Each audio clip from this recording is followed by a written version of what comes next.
Hey, this is Anney. And Samantha. And welcome to Stuff I Never Told You, a production of iHeartRadio.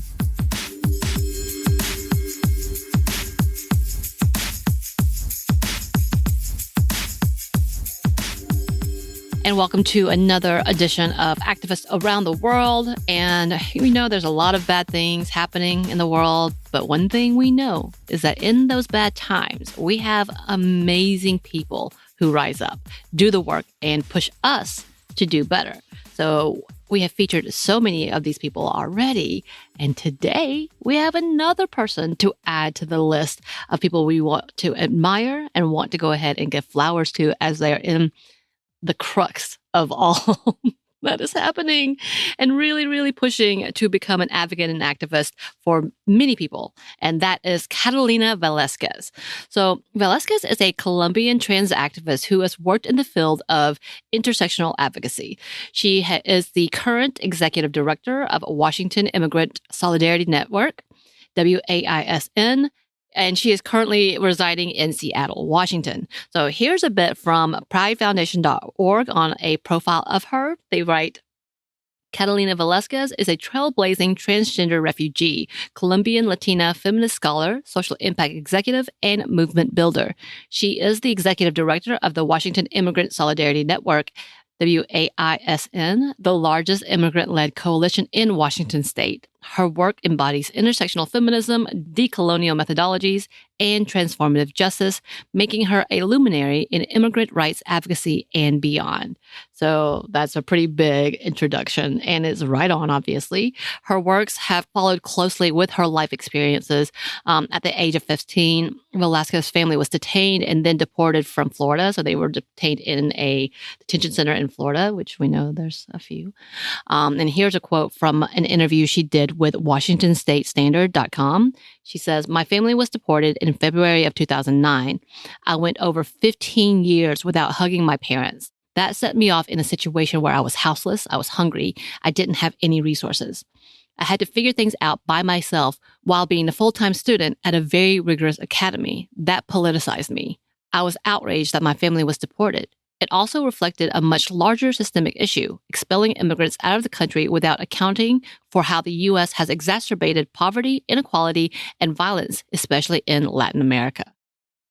That statement alone feels like a moment that we need to pause, because I think, again, like there's so many people who comes out here be like, do it legally. And we know that's just a bull rhetoric that has no compassion, no humanity, and no understanding of the immigration process. Again, I know I'm speaking to the choir, so I'm going to leave it be. So in an article she wrote for seattleschild.com, she talks about the struggles her family went through and why they fled their country and why it was important that they had to flee the country. And she's talked about the results of understanding this type of situation in such a personal way. As continued mass deportations have occurred throughout the country, Velasquez has been very vocal about the damage that this has caused, as well as the brutality and cruelty of how the government has continued to abuse, again, this current rhetoric that has no sensical reasoning. It just doesn't make sense to me. Again, I guess we can say that about all kinds of hate things, including for the queer community and for any marginalized communities. These excuses that they have to finding a scapegoat or like villains. They need a villain for the story, the bad guy, and it has to be this type of rhetoric. And since her career began, she's been a part of several different organizations and groups advocating for the rights of refugees in the U.S., from being the director of People for America Way Foundation's Young People, from being vice chair of Our Revolution, to helping with the National Latina Institute for Reproductive Justice, Velasquez has been working on an intersectional level in her community, in our community. And with all of that, she's also the first transgender immigrant Latina appointed as the commissioner of the District of Columbia Office of Latino Affairs, which she served for 4 years. Apparently, she was handpicked by Bernie as well for some of the boards as well. So she knows what she's doing, and she has been recognized as being a leader. So her organization, WAISN, which started in 2016, was a response to the anti-immigration policies and escalations. From their site, WAISN.org, they write, in 2016, In response to escalating white supremacy and anti-immigrant threats, a coalition of immigrant and refugee-led organizations that had been supporting their communities across Washington state for decades came together to form the Washington Immigrant Solidarity Network. Today, we are the largest immigrant-led coalition in the state. So this is obviously based in one state, but her work is federal, obviously. And from their site, this is their mission. We are the largest immigrant justice network in Washington that convenes and cultivates a statewide transnational solidarity coalition to protect and advance the power and rights of all immigrant and refugee communities. As a queer and transgender founded and led nonprofit, we organize from a place of abundance and commit to intersectional, multi-faith, intergenerational, multilingual, multiracial, multi-ethnic, immigrant-led efforts by investing in base building and growing the leadership of forced migrants. And interestingly, as we were looking into the staff information, because I always like to be up to date about who is leading, because, boards change and all that, they have this headline.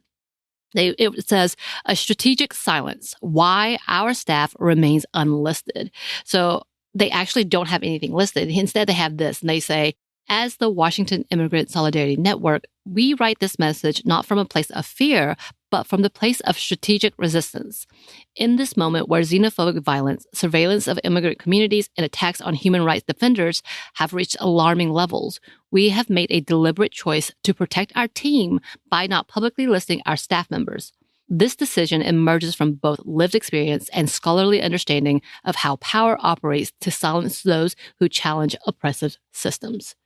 So really interesting. If you go and look at that specific site, you'll see that says our staff. On that same page, they go in to talk about different subjects such as protection as resistance, collective safety, collective power, and present even in absence. So I think it's a really important page, and it does communicate a lot of that fear. Like, I've talked about my own fears of being a naturalized citizen and us doing this type of content, like what that could mean if we actually do, for some reason, blow up in the viral sense of the way, like who is coming after what and what kind of surveillance states that we are under. Because it's not wrong. We've already talked about it. Facial recognition. Hello. So Velasquez has talked about the importance of local and state government and working for immigrant rights on that level. Her PhD has been a focus on, quote, feminist world making through mutual aid and solidarity networks, which she has obviously already established herself in.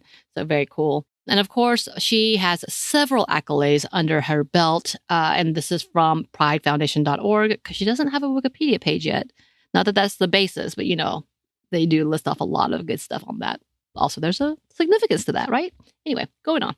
Catalina's accolades include the 2017 Woman of Excellence Award from DC's Mayor Bowser's Office of Women Affairs, the 2017 Advocacy Award by the Latino GLBT History Project, and the 2024 Creating Change Immigrant Justice Award by the National LGBTQ Task Force. And then she was named several other things, gotten grants and all these other things. So you should definitely check that out.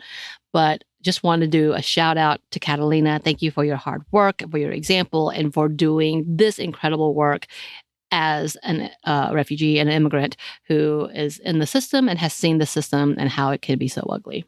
Yes. Thank you. Thank you. Thank you. Thank you. And I'm sure we'll be checking back in. In the meantime, listeners, please let us know if there's somebody you would like for us to cover on this segment. You can contact us at hello@stuffInevertoldyou.com. You can find us on Blue Sky at Mom Stuff Podcast, or on Instagram and TikTok at Stuff I Never Told You. We're also on YouTube. We have a new place to get merch called Cotton Bureau, so go check that out. And we have a book you can get wherever you get your books. Thanks as always to our super producer Christina, our executive producer Maya, and our contributor Joey. Thank you. And thanks to you for listening. Stuff I Never Told You is a production by iHeartRadio. For more podcasts from iHeartRadio, you can check out the iHeartRadio app, Apple Podcasts, or wherever you listen to your favorite shows.